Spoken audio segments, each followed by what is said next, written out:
عیسیٰ علیہ السلام کی صفت کیا ہے؟ عیسیٰ علیہ السلام کا معاملہ کیا ہے؟ اللہ تبارک و تعالیٰ سورہ نساء آیت نمبر 157 اور 158 کے اندر عیسیٰ علیہ السلام کو اٹھا لیے جانے کے معاملے میں واضح فرماتا ہے کہ عیسیٰ علیہ السلام کے ساتھ کیا معاملہ پیش آیا تھا۔ ان دونوں آیتوں کے مفہوم پر غور کیجیے۔ وَقَوْلِهِمْ إِنَّا قَتَلْنَا الْمَسِيحَ عِيسَى ابْنَ مَرْيَمَ رَسُولَ اللَّهِ، ان کا یہ کہنا کہ ہم نے اللہ کے رسول عیسیٰ علیہ السلام کو قتل کر ڈالا۔ وَمَا قَتَلُوهُ وَمَا صَلَبُوهُ وَلَكِنْ شُبِّهَ لَهُمْ، قرآن کہتا ہے کہ ان لوگوں نے نہ ہی عیسیٰ علیہ السلام کو قتل کیا، ان لوگوں نے نہ ہی عیسیٰ علیہ السلام کو سولی پر لٹکایا، وَلَكِنْ شُبِّهَ لَهُمْ، بلکہ عیسیٰ علیہ السلام کی شبیہ پیش کر دی گئی، عیسیٰ علیہ السلام کی صورت بنا دی گئی۔ وَإِنَّ الَّذِينَ اخْتَلَفُوا فِيهِ لَفِي شَكٍّ مِّنْهُ، اور جو لوگ عیسیٰ علیہ السلام کے معاملے میں اختلاف میں پڑے ہوئے ہیں، یقیناً وہ شک میں پڑے ہوئے ہیں۔ مَا لَهُمْ بِهِ مِنْ عِلْمٍ إِلَّا اتِّبَاعَ الظَّنِّ، ان کے پاس کوئی یقینی علم نہیں ہے، گمان ہی گمان ہے۔ وَمَا قَتَلُوهُ، یقینا قرآن یہ واضح کرتا ہے کہ حقیقی معنوں میں عیسیٰ علیہ السلام کو قتل نہیں ہوا، عیسیٰ علیہ السلام کو لوگوں نے قتل نہیں کیا۔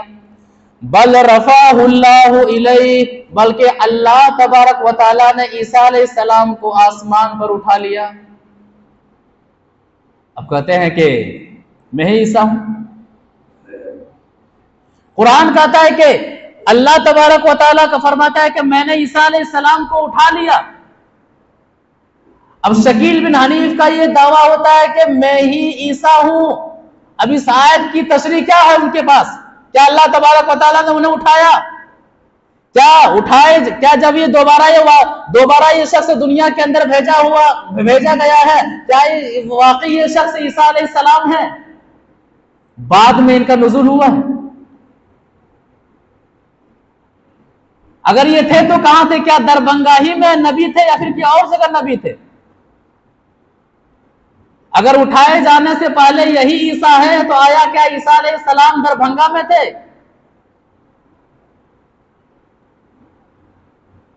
اسی طرح سے عیسیٰ علیہ السلام کے بارے میں اللہ کے رسول صلی اللہ علیہ وسلم واضح فرماتے ہیں کہ جب عیسیٰ علیہ السلام آئیں گے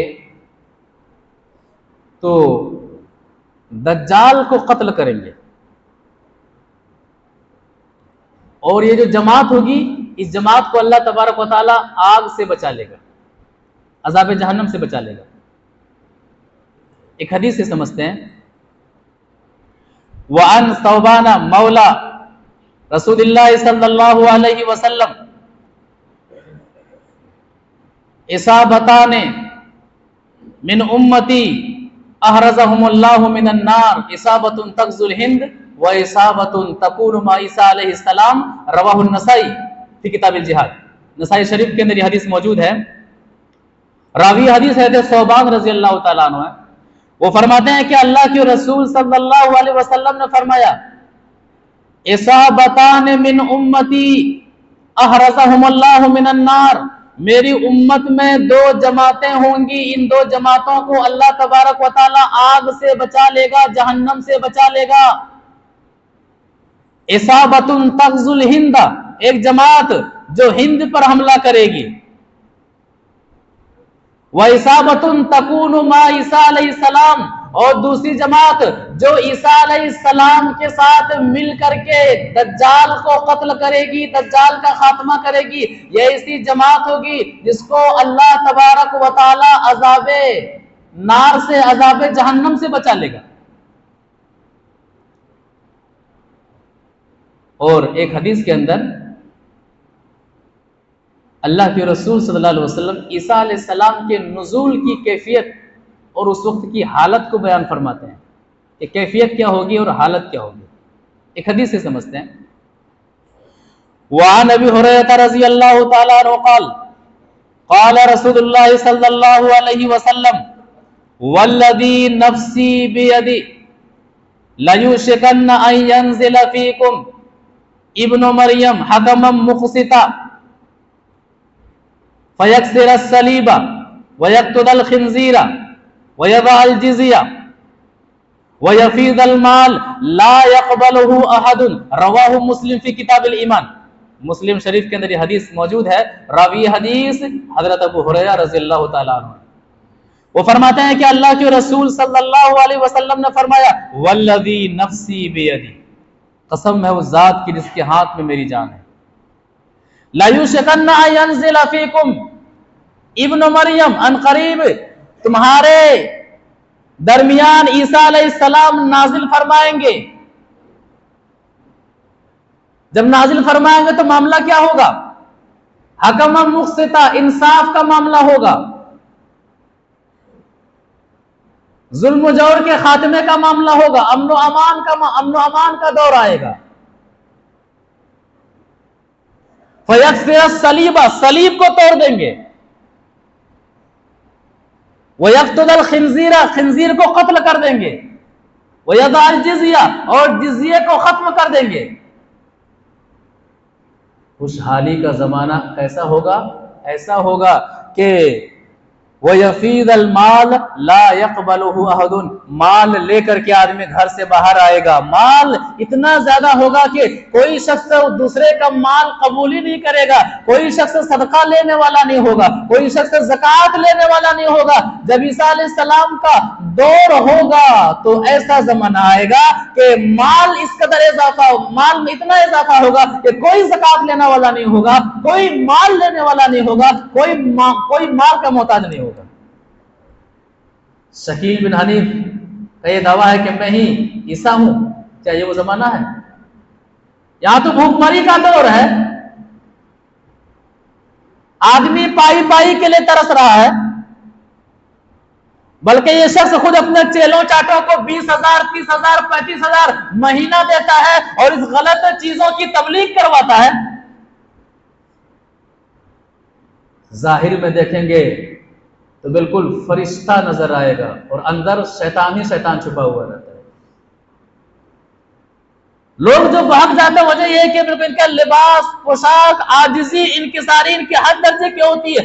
آدمی سے کو پہلے لبھاتا ہے، جو خاص کر کے جو کالج میں پڑھنے والی طلبہ ہوتے ہیں، جو اسلام کو نارمل طریقے سے جانتے ہیں، اسلام کے بارے میں صحیح انہیں علم نہیں ہوتا ہے، بلکہ انہیں قریب کرتے ہیں اپنے اخلاق سے، اپنے ظاہری پوشاک سے، اپنے ظاہری لب و لبام سے انہیں کیا کرتے ہیں؟ قریب کرتے ہیں، اور اس کے بعد سے جب وہ دیکھتے ہیں کہ اب یہ شخص تو میرے دائرے میں آ چکا ہے، اس کے بعد سے معاملہ چھوڑ دیتے ہیں۔ پتہ ہے دخول جنت کے لیے مہدی اور عیسیٰ پر ایمان لانا ضروری ہے، اور پتہ ہے یہ ظاہر ہو چکا ہے۔ اب وہ ڈر جاتا، اب کیا ہوگا؟ اب کیا ہوگا؟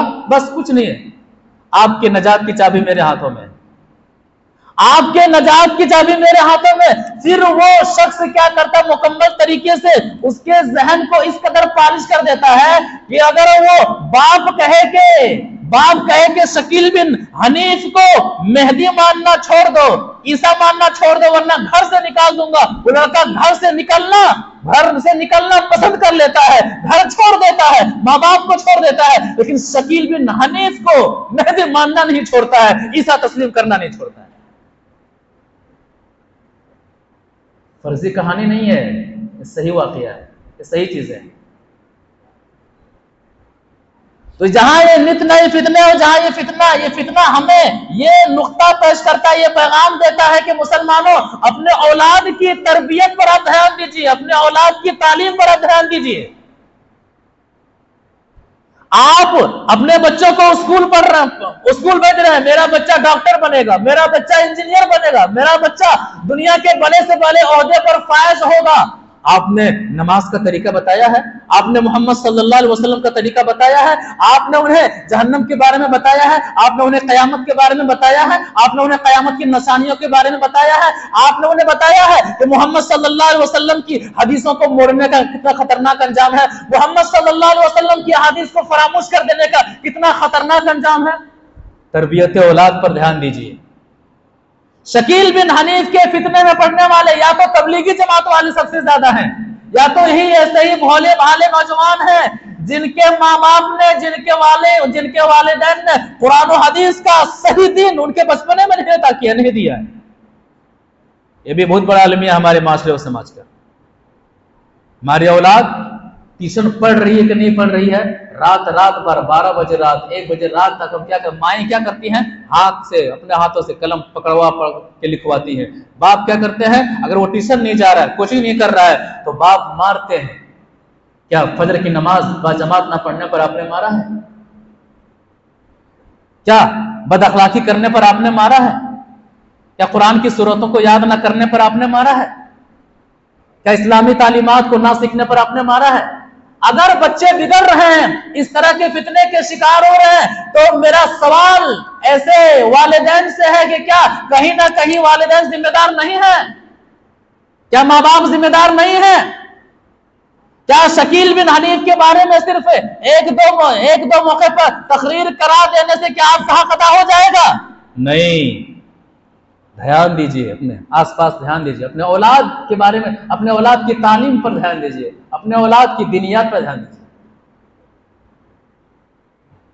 تو حدیثیں واضح کر رہی ہیں کہ دجال کی یہ صفتیں ہیں، مہدی علیہ السلام کی یہ علامتیں ہیں، کوئی صفت ہے، عیسیٰ علیہ السلام کی یہ علامتیں، کوئی بھی علامتیں شکیل بن حنیف سے میچ نہیں کھاتی ہیں۔ لہذا یہ ایسا شخص ہے جو امت مسلمہ کے لیے فتنہ بنا ہوا ہے، پریشانی کا سبب بنا ہوا ہے، ایمان کے لوٹنے کا سبب بنا ہوا ہے، دار اسلام سے خارج کرنے کا سبب بنا ہوا ہے۔ لاکھوں ان کے فالوورز ہیں، پتہ ہے، لاکھوں ہیں، یہ 10,000 20,000 نہیں، لاکھوں میں ہے، لاکھوں میں۔ ہم کہاں ہیں؟ ہم کہاں ہیں؟ ابھی نہیں جاگے ہیں ہم۔ لاکھوں ان کے فالوورز ہیں۔ یہ صرف پٹنہ کا معاملہ نہیں ہے، یہ آگ صرف پٹنہ کے اندر نہیں لگی ہوئی ہے، یہ آگ بہار کے کئی شہروں میں لگ چکی ہے، یہ آگ یوپی میں لگی ہوئی ہے، یہ آگ مہاراشٹر میں لگی ہوئی ہے، اور یہ آگ پھیلتے ہی جا رہی ہے۔ دینی تعلیم پر خاص دھیان دیجئے، ورنہ یہ نسل جب اس طرح کے فتنے کا شکار ہوگی نا، تو آپ ماں ہیں کہ آپ باپ ہیں کہ آپ بھائی ہیں نہیں پہچانیں گے۔ تو اللہ کے رسول صلی اللہ علیہ وسلم کی حدیث کا مطالعہ کرتے ہیں تو دجال کی صفتیں واضح ہو جاتی ہیں۔ اللہ کے رسول صلی اللہ علیہ وسلم کی حدیث کا مطالعہ کرتے ہیں تو مہدی کی صفتیں واضح ہو جاتی ہیں۔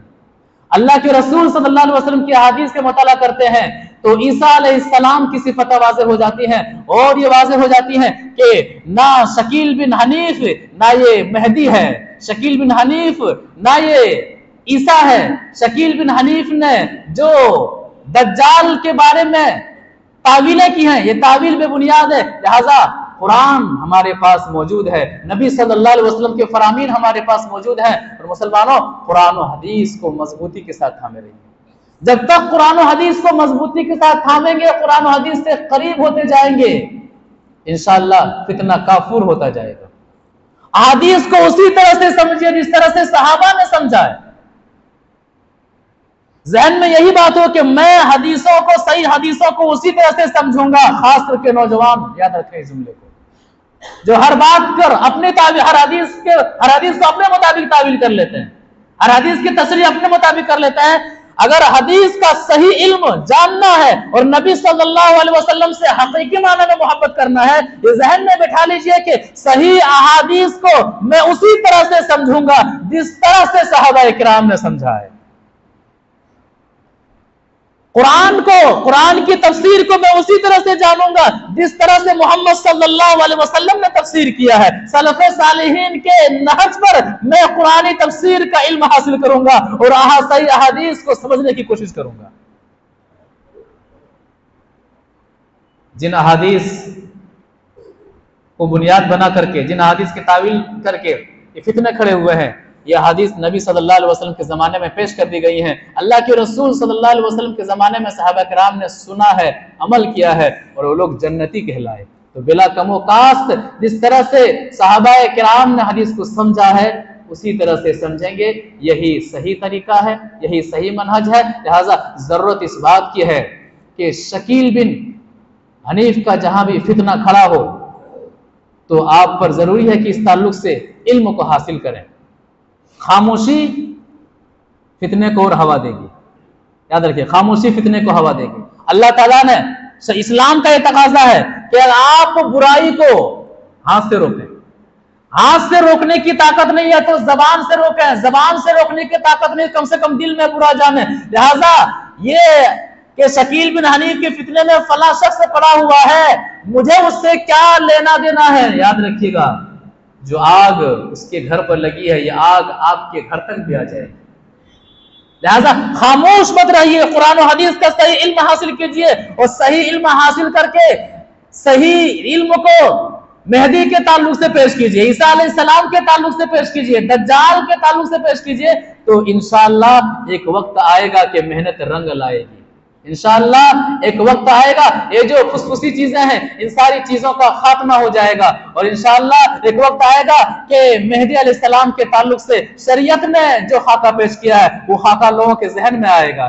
مہدی علیہ السلام اور عیسیٰ علیہ السلام کے تعلق سے شریعت نے جو خاکہ پیش کیا ہے, دجال کے تعلق سے شریعت نے جو خاکہ پیش کیا ہے, ایک خاکہ ہم مسلم ماحول میں اور مسلم نوجوانوں کے ذہنوں میں آئے گا. پھر انشاءاللہ بات کو سمجھنے میں آسانی ہوگی اور بات کو دوسروں تک پہنچانے میں آسانی ہوگی. دعا کرتے ہیں کہ اللہ تبارک و تعالی ہمیں قرآن و حدیث کے مطابق عمل کرنے کی توفیق عطا فرمائے, قرآن و حدیث کو سلف صالحین کے نہج پر سمجھنے کی توفیق عطا فرمائے. شکیل بن حنیف کا فتنہ اور اس طرح سے اور جو دیگر فتنے ہیں, ان تمام فتنوں سے ہم تمام کو بچنے کی توفیق عطا فرمائے, فتنوں کو پہچاننے کی توفیق عطا فرمائے. یہ فتنے کا دور ہے, ہمیں قرآن و حدیث سے قریب ہو کر کے اپنے ایمان کی حفاظت کرنے کی توفیق عطا فرمائے, اپنے عقیدے کی حفاظت کرنے کی توفیق عطا فرمائے, اپنے اعمال کی حفاظت کرنے کی توفیق عطا فرمائے. پروردگارہ جو لوگ قرآن و حدیث کے مطابق ہر معاملے میں آگے آتے ہیں, عمل کرتے ہیں, پروردگارہ ان کے عمل کو تو قبول فرما, ان کی کوششوں کو تو قبول فرما, ان کے اندر اخلاص کو کوٹ کوٹ کر کے بھر دے. اور جو لوگ اسلام کے نام پر, دین کے نام پر فتنے میں پڑے ہوئے ہیں, شکوک و شبہات میں پڑے ہوئے ہیں, جبکہ وہ دین نہیں ہے, وہ گمراہی میں چل رہے ہیں, وہ گمراہی میں بھٹک رہے ہیں, پروردگارہ تو انہیں قرآن و حدیث کی صحیح سمجھ عطا فرما, قرآن و حدیث کی کے تعلق سے صحیح سوچ عطا فرما, انہیں حق کو حق جاننے کی توفیق عطا فرما, اور باطل کو باطل جان کر کے باطل سے توبہ کرتے ہوئے حق کی جانب پلٹ آنے کی توفیق عطا فرما. آمین یا رب العالمین. والسلام علیکم ورحمۃ اللہ وبرکاتہ.